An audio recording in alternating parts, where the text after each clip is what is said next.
이 찬송의 대미는 하나님 아버지께 영광을 돌린다. 모든 일의 궁극적인 목적은 하나님 아버지께 영광을 돌리는 데 있습니다. 하나님은 스스로 완전하시고 충족하시고 영광 가운데 온전히 거하시지만 영광 받기를 원하십니다. 이는 하나님이 자기 자신을 교통과 교제의 장으로 열어놓으시는 것이며 자기 자신의 품 안에 우리를 안으시는 방식입니다. 그의 영광에 참여하게 하시는 것, 그것이 바로 그에게 영광을 돌리는 데 있습니다.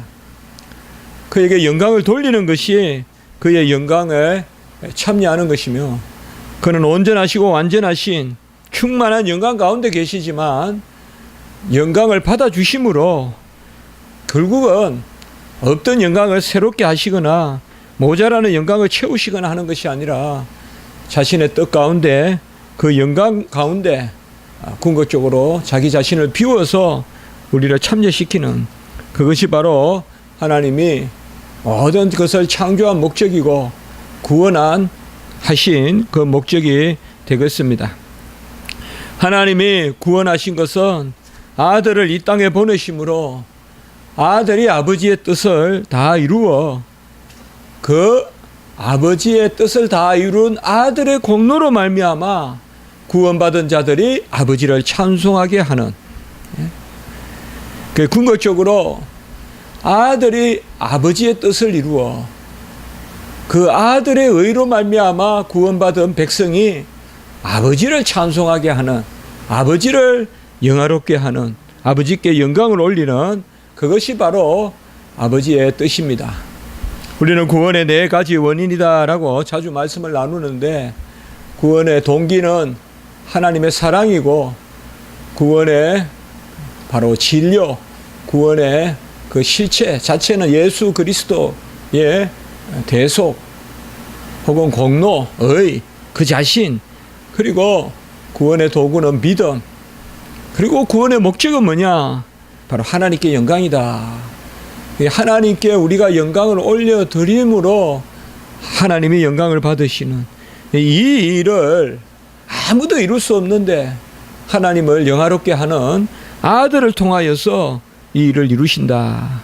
그래서 예수님께서 잡히시던 밤에 요한복음 14장에서 16장까지 이제 보내실 성령, 주님이 잡히시고 죽으시고 부활하시고 성취하신 그 뜻을 제자들에게 마가의 다락방에서 설명해 주시고 강화해 주시고, 그리고 17장에는 대제사장의 기도를 드리는데 그 1절이 아버지여 때가 이르렀사오니 아들을 영화롭게 하사 아들로 아버지를 영화롭게 하게 하소서, 이렇게 우리 예수님께서 기도하시는 것을 볼 수가 있습니다. 아들을 영화롭게 하셔서 아들로 아버지를 영화롭게 하게 하소서. 아버지를 영화롭게 하고 아들을 영화롭게 하고 궁극적으로 아들을 믿는 우리를 영화롭게 하고, 전부 다 이 영화롭게 한다는 개념이 그야말로 영광 안에 하나가 되는, 아들이 아버지 안에, 아버지가 아들 안에, 또 우리가 그 안에 하나가 되는 것이 바로 한 영광 가운데 거하게 되는 빽빽한 구름과 같은, 그리고 온전한 여호와의 임재, 그의 음성, 또 그의 현존, 그 가운데 거하게 되는 이 영생이란 말이죠. 그래서 아들을 이때 영화롭게 하사 아들로 아버지를 영화롭게 하라. 전에도 이미 나누었지만은 아들을 영화롭게 하는 것이 뭐냐? 그것은 아들이 아버지의 뜻을 이루는 것이다. 예수님이 잡히시던 밤에 아들을 영화롭게 하사 아들로 아버지를 영화롭게 하소서라고 기도하신 것은 겟세마네 기도다. 아들이 아버지의 뜻을 잘 이루게 하시옵소서. 뜻이 하늘에서 이루어진 것 같이 땅에서도 이루어지이다. 우리가 주기도문 기도하듯이 바로 이게 하나님께 영광을 돌리는, 그래서 우리를 영화롭게 하시는 것이 뭐냐 하면 아버지의 뜻을 이 땅에서 이루는, 그래서 아들이 이 땅에 오셔서 아버지의 뜻을 다 이루어서 그 이루신 의를 이제 택한 백성에게 주심으로, 전가의 주심으로 그 택함 받은 백성이 그 의로 말미암아 예수 그리스도를 주라 부르고, 이것이 바로 오늘 전반부의 말씀이요. 모든 입으로 예수 그리스도를 주라 시인하고, 이 예수 그리스도를 주라 시인함으로 어떤 일이 일어납니까? 구원을 받죠. 그 구원을 받는 것이 곧 뭐냐? 후반부에 하나님 아버지께 영광을 돌려드린다. 하나님 아버지에게 영광을 돌려드리는 것은 하나님 아버지의 뜻을 이루는 것인데, 하나님 아버지의 뜻은 뭐냐? 우리의 구원인데, 우리의 구원을 우리 스스로 이룰 수 없기 때문에 아들을 보내셔서 그 의로 우리의 구원을 이루시는 것, 그것이 아버지의 뜻이고, 그로 말미암아 아버지를 영화롭게 하는, 그래서 아들을 보내셔서 우리를 구원하시는 그 도가 뭐냐? 모든 입으로 예수 그리스도를 주라 시인하여. 주라 시인한다는 것이 뭡니까? 주라는 말이 바로 뭐예요? 주에 대한 대개념은 종이고, 종은 바로 뭐예요? 주가 값을 주고 사신 그 사람들이 종이잖아요. 그러니까 예수님이 모든 값을 치르시고, 그 값을 치루어서 우리를 구원하시고, 우리는 그를 주라고 부르는 이것이 아버지의 뜻이고, 이 아버지의 뜻을 이름으로 아들이 아버지께 영광을 돌리게 되시는 이것이 높아지십니다. 이렇게 우리는 승기를 이야기했습니다. 낮아지심과 높아지심은 무슨 예수님의 인격이 하나님이셨다가 하나님이 아니셨다가 하나님이셨다가 뭐 이런 것이 아니라, 그분은 영원의 하나님이시니까 예수님의 어떤 인격의 높낮이가 아니라 예수님이 이 땅에 오셔서 아버지의 뜻을 다 이루시는, 그래서 8절까지는 다 이루시고 9절 이름으로, 이 접속 부사가 중요하다 그랬죠. 이름으로 아들이 아버지의 뜻을 다 이루셨으므로 아버지가 이제 아들을 영화롭게 하시는, 아버지가 아들의 하신 일을 인정하시는, 그게 아들의 높아지십니다. 오늘 말씀을 통하여서도 우리가 다시 한 번 더 생각해 봐야 될 것은, 이 땅에 존재하는 우리가 어떻게 아버지께 영광을 돌리고 그래야 아버지의 영광에 참여하게 되느냐. 아버지께 영광을 돌린다는 것은 아버지가 영광의 자리를 우리를 위하여 비워주신다는 거예요. 모자라는 것을 채우는 것이 아니라, 그러므로 그께 하나님께 영광을 돌린다는 것은 더도 아니고 덜도 아니고 우리가 그의 영광에 참여하는 거예요. 이게 아버지의 뜻이고, 그래서 우리가 하나님의 영광에 참여하는 것은 하나님께 영광을 돌려야 되고, 하나님께 영광을 돌리는 방법은 뭐냐? 하나님의 뜻을 이 땅에서 이루는, 그것이 우리 성도들의 삶의 의미다. 가만히 생각해 보면 예수님이 그 중요할 때 아들을 영화롭게 하사 아버지를 영화롭게 하소서라고 기도하신 것은 아들이 이 땅에 오신 목적, 아버지가 이 땅에 아들을 파송하시고 보내신 목적을 이루게 해달라. 그 목적이 뭐예요? 대속의 죽음, 죄가 없는 가운데 죽으심, 무죄한 가운데 수치를 당하시고 죽으심, 그걸 이루게 해달라고 겟세마네에서 기도하는 그 기도가 요한복음 17장의 기도라. 우리의 기도도 마찬가지입니다. 깨어 있어야 되고, 우리가 항상 이 말씀을 붙들어야 되는 것은, 우리가 이 땅에서 아버지를 영화롭게 하는 방법은 아버지의 뜻을 이루는 것이다. 이제 아버지의 뜻은 뭐냐? 우리가 무슨 의를 행해서 우리가 다른 사람을 구원하고, 구원의 의는 예수님이 다 이루셨으니까 우리는 그를 주라고 시인하고, 그를 보내주신 아들을 보내주신 아버지를 찬미하고, 그리고 그가 우리를 구원하신 그 열매를 맺고, 이런 것이 이제 우리가 이 땅에서 아버지를 영화롭게 하는 것이다. 요한복음 3장 16절에 바로 이 말씀을 전하지 않습니까? 하나님이 세상을 이처럼 사랑하사 독생자를 주셨으니 이는 그를 믿는 자마다 멸망치 않고 구원을 얻게 하려 하심이라. 바로 이것이 아버지의 뜻이고, 이 일을 아들이 이루셨고, 이 아들이 이루심을 아버지가 인정하셨기 때문에 그 아들의 의가 대속의 의로서 아버지께서 받아주시기 때문에 아들의 의를, 그게 높아지심이라고 했어요. 그게 부활의 의미라고 했어요. 그래서 부활이 없으면 십자가가 헛되다. 부활의 의미는 바로 아들의 죽음이 우리를 위한 죽음으로, 그 값을 누가 매겨요? 아버지가 매긴다 이 말이에요. 아버지가 아들의 죽음을 우리를 위한 죽음으로 받아주시는, 그래서 아들의 죽음이 우리의 생명이 되는 것이 바로 부활의 의미다. 그래서 우리는 오늘 앞부분에 예수 그리스도를 주라고 시인한다.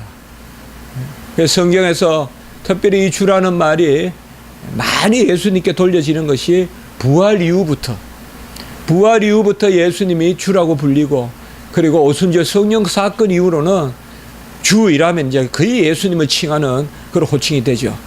그것이 바로 다 의미가 있는 것입니다. 그러므로 바로 예수 그리스도께서 이 땅에 오신 일을 다 이루심으로 높아지신 그것을 오늘 대미로 결론적으로 말씀하고 계십니다. 주님은 자기 자신을 주셨기 때문에 우리가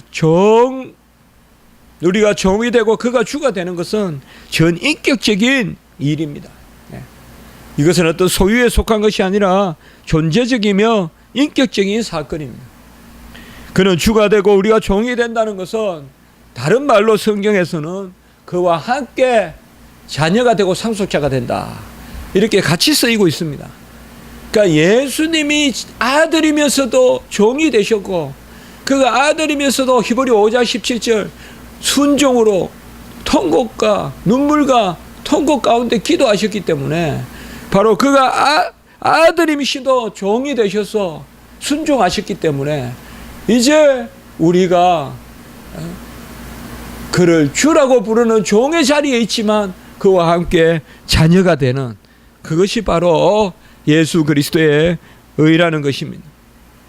여러분, 보아스가 룻을 종으로 산 건 아니죠. 그러나 룻은 분명히 모압의 이방 여인이요, 그저 종과 같이 온 거예요. 그것으로 족하다. 그 시어머니를 따라왔어요. 그의 남편은 이미 죽었어요. 그저 시어머니하고 영명하고 그저 이방 여인으로서 그 밭에서 이삭이나 죽게 해줘도 고맙고 감사한 자리가 바로 룻의 자리예요. 그러나 그 자리가 바로 신부가 되는 자리였다. 보아스의 신부가 되는 자리였다. 여러분, 우리가 순서를 잘 알아야 돼요. 요새 무슨 열린 예배니 뭐니 하면서 예수님을 친구가 같이 여기고 예수님을 본연적으로 신랑과 같이 여기는 동등하다, 그런 개념으로 접근하면 안 돼요. 그는 주시며 우리는 종이에요. 그가 값주고 우리를 사셨기 때문에, 그래서 만입이 예수 그리스도를 주라 시인하는 이게 본질이에요. 이때 우리에게 신부됨이 따르고 자녀됨이 따르고 상속자됨이 따른다는 걸 알아야 돼요. 우리가 본래 신부고 본래 자녀고 본래 상속자다, 그렇게 접근하면 안 된다 이 말이에요. 보아스가 본래 자기 자격을 갖추고 룻이 보아스의 아내가 되는 그 자격을 갖출 수 없어요. 기업을 물렀기 때문에. 기업을 물렀다는 게 뭐예요? 값주고 사셨기 때문에. 보아스가 값주고 샀기 때문에 그 자리에 됐다. 그러니까 영적으로 우리가 옛날 찬송이나 성경 교리나 이런 게 하나도 틀릴 게 없어요. 무슨 현대적인 윤리적 발상을 가지고 예수님을 그저 친구같이만 여기고 우리는 무슨 종이 된다 그러면 그것은 정근대적인 사고같이 여기고 그런 예수님이 돼 있나, 그런 하나님이 돼 있냐. 그러나 잘 본질을 알아라 이 말이에요. 본질을. 우리는 종이요 그는 주요. 그가 값을 치르면서 우리를 사셨기 때문에, 그의 값으로 우리를 사셨기 때문에 우리는 종인데, 그런데 그 값의 의미가 뭐냐 이 말이에요. 그 값으로 사신 종은 그와 함께 자녀가 되는 자리로 세우는. 보아스가 룻을 사서 룻을 아래에 두지 아니하고 아내로 삼았듯이 말이죠. 그 태생에서 다윗이 나고 이새가 나고 다윗이 나고 예수 그리스도가 나시는 것을 우리가 보게 되듯이 말입니다. 참 성경을 보면 이 주라는 말이 가장 높이면서 예배도 경외를 드리면서 화평이 있는 거지. 화평이 있기 때문에 경외를 드리는 게 아니다 이 말이에요. 순서를 잘 알아야 된다 이 말이에요. 우리에게 뭐가 화평이 있어요? 경외, 두려움, 갈 수 없음. 그러나 그가 이끄심. 우리가 경외에 대해서 자주 나누었잖아요. 경외라는 건 뭐예요? 갈 수 없지만은 불가항력적으로 이끌려가는 그 상태. 저는 갈 수 없습니다, 갈 수 없습니다, 갈 수 없습니다 하면서 그쪽으로 끌려가는 상태. 이게 예배란 말이에요. 그 예배의 본질은 경외란 말이에요. 그 경외 가운데 화평이 있고, 예? 나리하여 나야리 예수 돌아가셨네. 친구같이, 그래 찬송도 친구 같다라고 찬송할 수 있죠. 예? 친구 같다라고 찬송할 수 있어요. 그러나 본질을 마치 세상의 친구같이 여기고 어깨 동무하듯이 여기고 하나님을 만홀히 여기고, 예?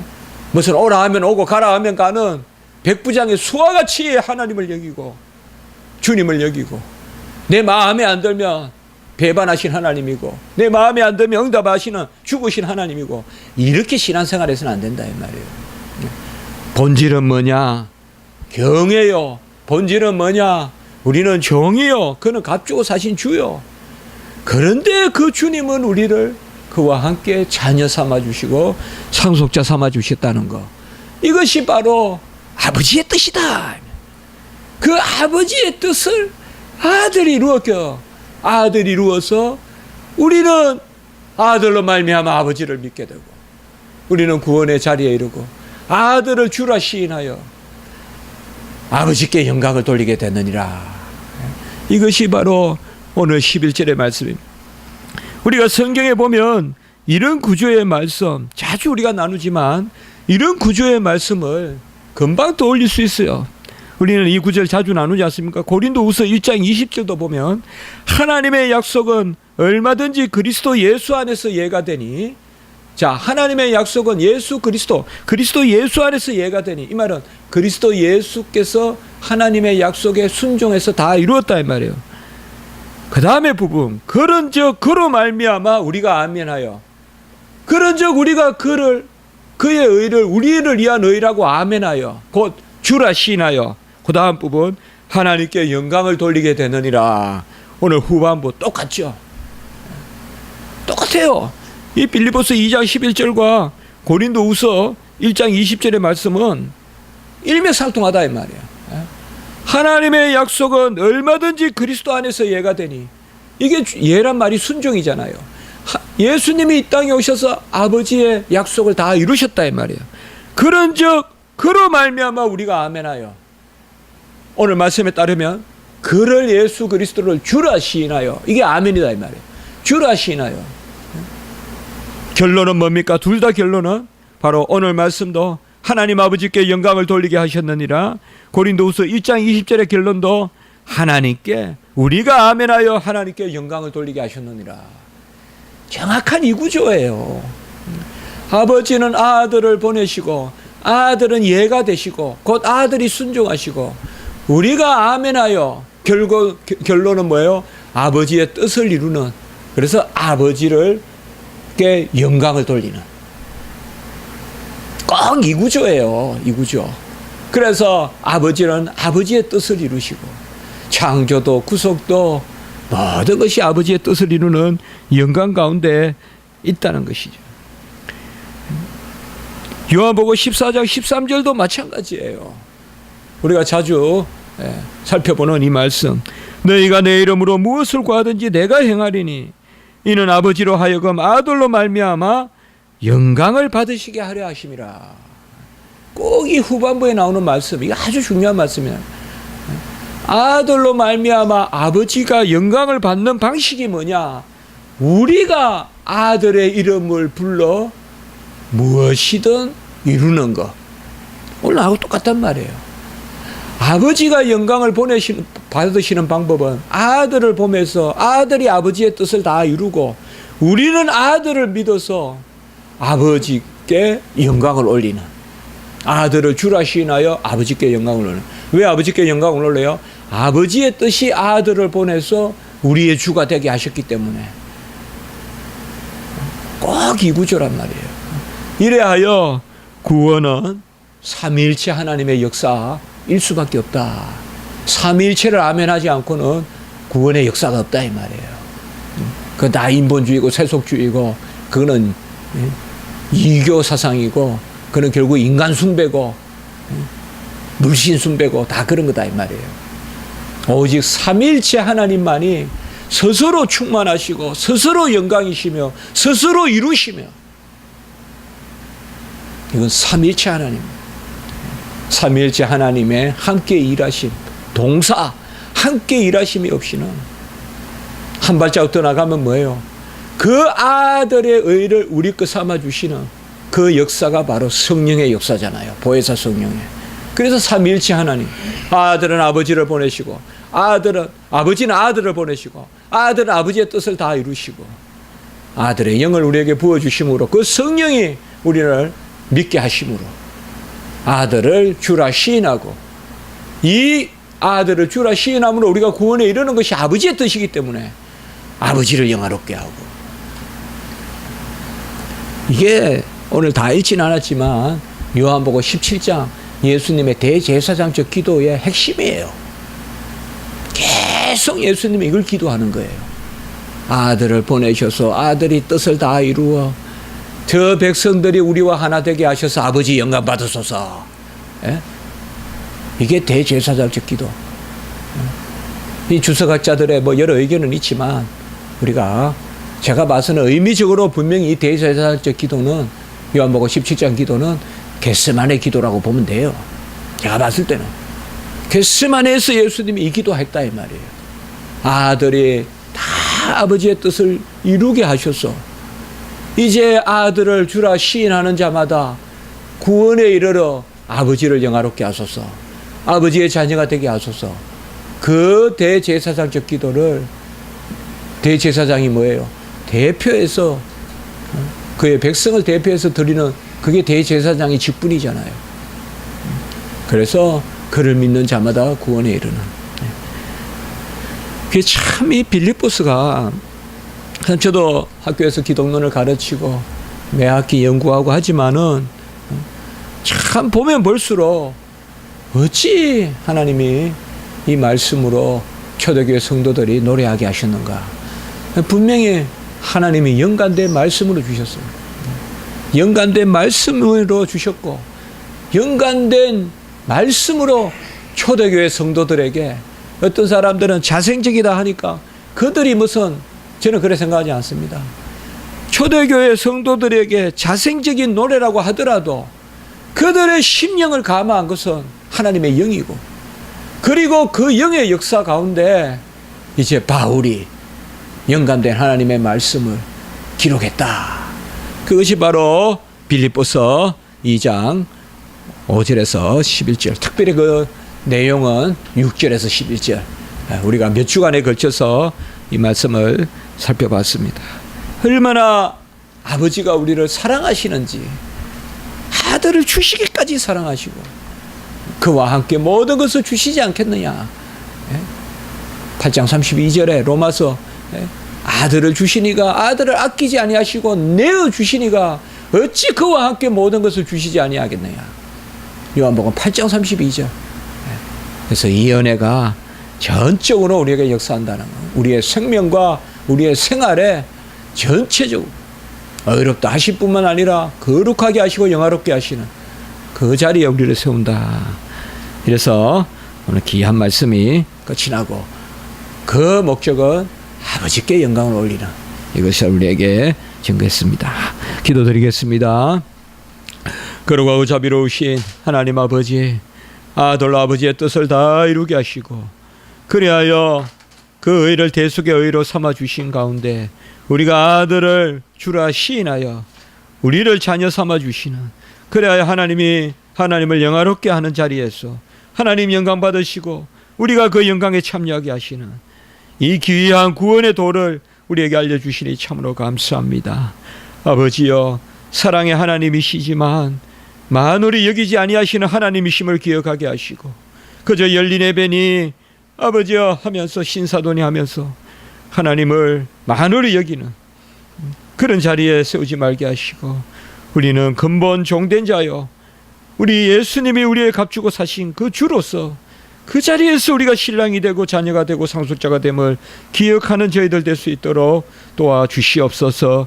오늘 한날 우리 모든 성도님들 예배 가운데 은혜를 베풀어 주시고, 우리 주일 예배와 오후 또 아버지 주일학교 예배 가운데 은혜 위에 은혜를 더하여 주시고, 우리 성도님들 발걸음 지키시며, 특별히 우리 김원진 전도사의 불쌍히 여겨 주셔서 군데군데 아버지 하나님께서 다 감섭하시고 의의 강선을 조명하셔서 온전히 회복될 수 있도록 도와주시옵소서. 다시 회복되어 속히 다시 예배 나와 함께 영광 돌릴 수 있도록 도와주시고, 처소에서 시간 하나님께 예배 드릴 때 그 음성을 들어주시고 인도하시옵소서. 모든 영광 하나님께 올려오며 구주 예수 그리스도 이름으로 기도드리옵나이다. 아멘.